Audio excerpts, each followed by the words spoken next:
ጤና ይስጥልን ክቡራትና ክቡራን፣ ሰበር መረጃዎችን ይዤ ቀርቤያለሁ። ማንኛውን ጀልባ ተኩሳችሁ አስወግዱ ሲሉ ፕሬዚዳንት ዶናልድ ትራምፕ ለባህር ኃይላቸው የሰጡት አስደንጋጭ ትዕዛዝ ዓለምን በስጋት አናውጧታል። አሜሪካ የሆርሙዝ ወሽመጥን ሙሉ በሙሉ መቆጣጠሯን ስታውጅ፣ ኢራን ደግሞ የመጀመሪያውን የመርከቦች ክፍያ መሰብሰብ መጀመሯን ገልጻለች።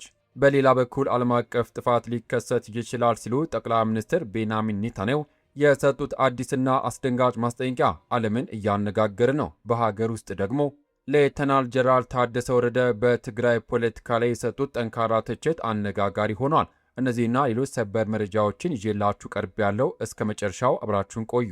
ቪዲዮን ላይክ በማድረግ ጀምሮ አዳዲስ መረጃ በሰዓታት ልዩነት በፍጥነት ዩቱብ ላይ ሲለቀቅ ቀድሞ እንዲደርሶ የዩቱብ ቻኔ ሰብስክራይብ በማድረግና የደውል ምልክቷን መጫን ቤተሰብ እንድትሆኑ በአክብሮት እየጋበዝኩኝ ዝርዝር መረጃውን አድምጦ አብረን እንከታተለው።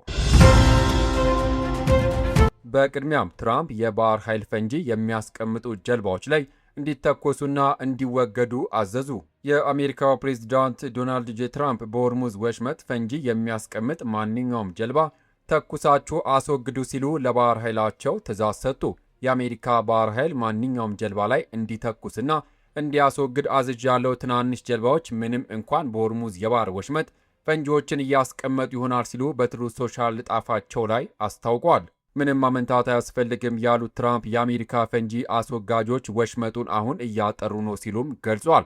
ዶናልድ ትራምፕ የባህር ኃይላቸው ፈንጂ የሚያጠምድ ማንኛውም የኢራን ጀልባ ላይ ተኩሱና አስወግዱ ካሉም በኋላ ኢራናውያን መሪያቸው ማን እንደሆነ ለማወቅ ተቸግረዋል ሲሉ በማህበራዊ ሚዲያ ላይ ጽፈዋል። ትራምፕ በሀገሪቱ ውስጥ ወግ አጥባቂና ለዘብተኛ በሆኑ ባለስልጣናት መካከል ፍትጊያ መኖሩን ጨምረው ተናግሯል። አሜሪካ የሆርሙዝ ወሽመጥን ሙሉ በሙሉ እየተቆጣጠረች ነው ያሉት ፕሬዝዳንቱ ካለ አሜሪካ ፈቃድ አንድም መርከብ እንደማይገባና እንደማይወጣም አስታውቋል። ዘገባው የቢሲ ነው።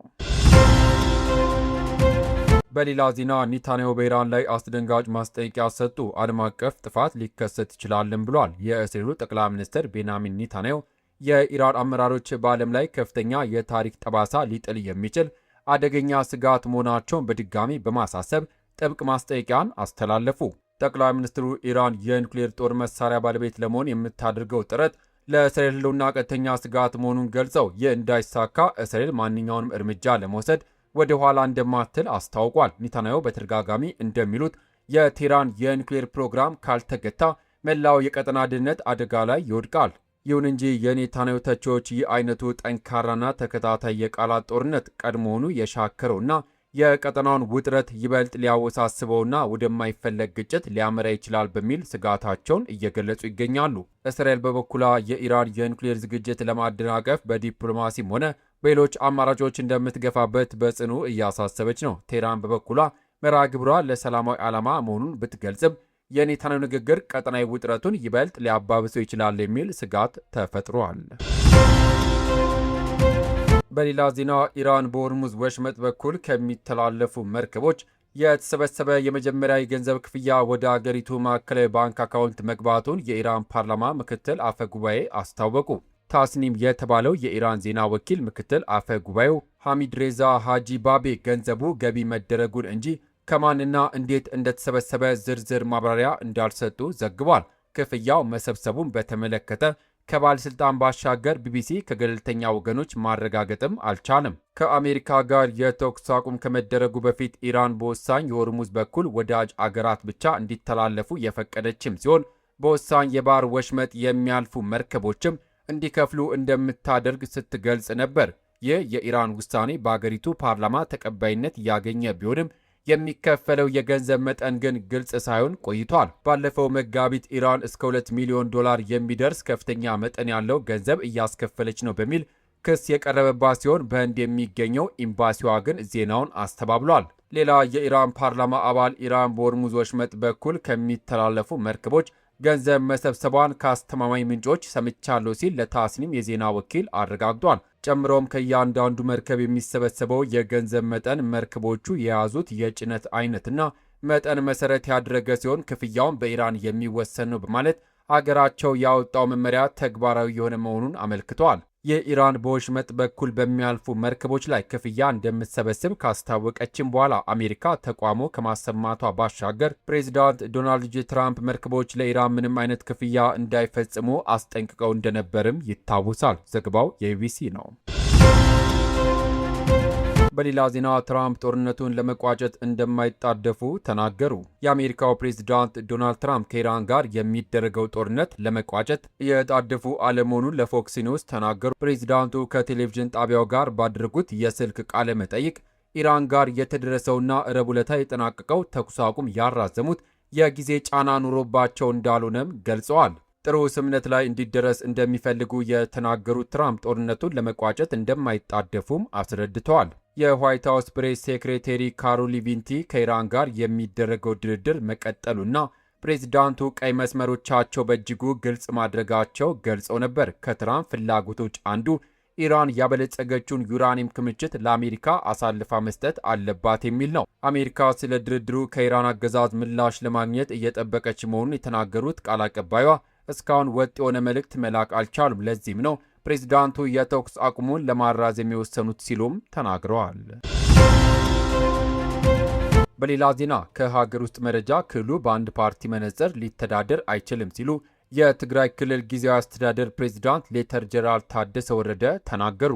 የትግራይ ክልል ጊዜያዊ አስተዳደር ፕሬዝዳንት ጀነራል ታደሰ ወረደ በአሁኑ ወቅት በህወሓት ውስጥ የሚታየው የተለየ ሀሳብን የማፈን አካሄድም ክፉኛ ተችተዋል። ለዛ ከተባለ የድረገጽ ጣቢያ ጋር ባደረጉት ቆይታ ድርጅቱ በቀድሞ ታሪኩ ብዙ ሀሳቦችን ያስተናግድ እንደነበር አስታውሰው አሁን ግን የተለየ ሀሳብ ማቅረብ በስም ማጥፋት የሚያስፈርጅ ድርጊት መሆኑን በምሬት ገልጿል።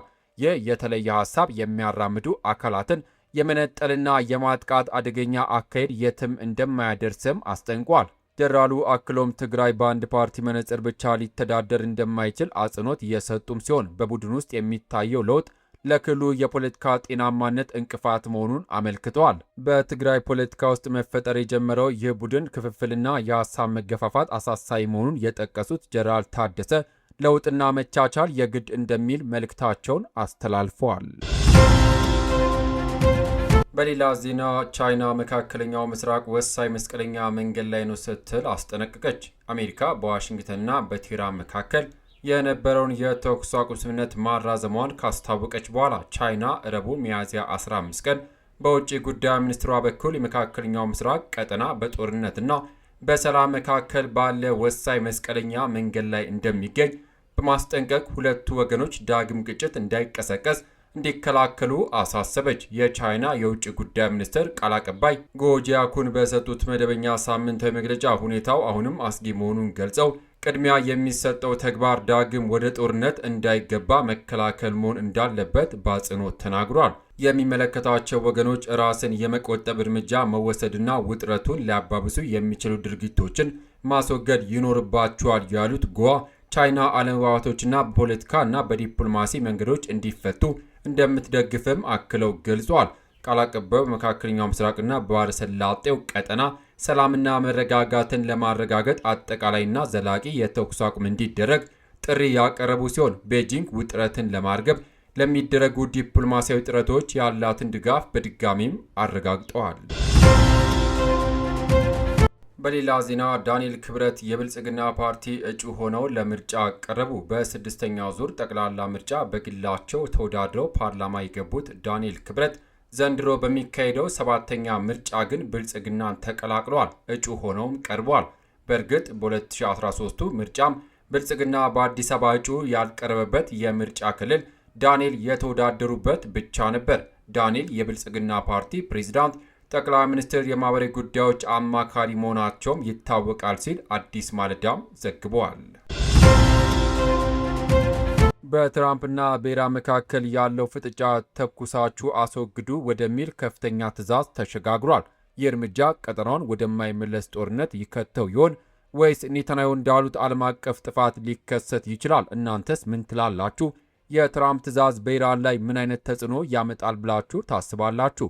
በሀገር ውስጥ ጉዳይ በትግራይ ፖለቲካ ላይ የተጀመረው አዲስ ፍጥጫ ወዴት ሊያመራ እንደሚችል ያላችሁን ግምት በኮሜንት መስጫው ላይ አጋሩን። መረጃው ጠቃሚ ሆኖ ካገኛችሁት ላይክ ማድረጋችሁን እንዳትረሱ። ለቻናላችን አዲስ የሆናችሁ ደግሞ ሰብስክራይብ በማድረግና የደወል ምልክቷን መጫን በየሰዓቱ የምናወጣቸውን ሰበር መረጃዎች በቅድሚያ እንዲደርሷችሁ አድርጉ። ስለተከታተላችሁን ከልብ እያመሰገንን በቀጣይ በሚሰማ በአዳዲስ መረጃ እስከምንገናኝ በያልንበት የዓለም ዳርቻ ቸር እንቆይ።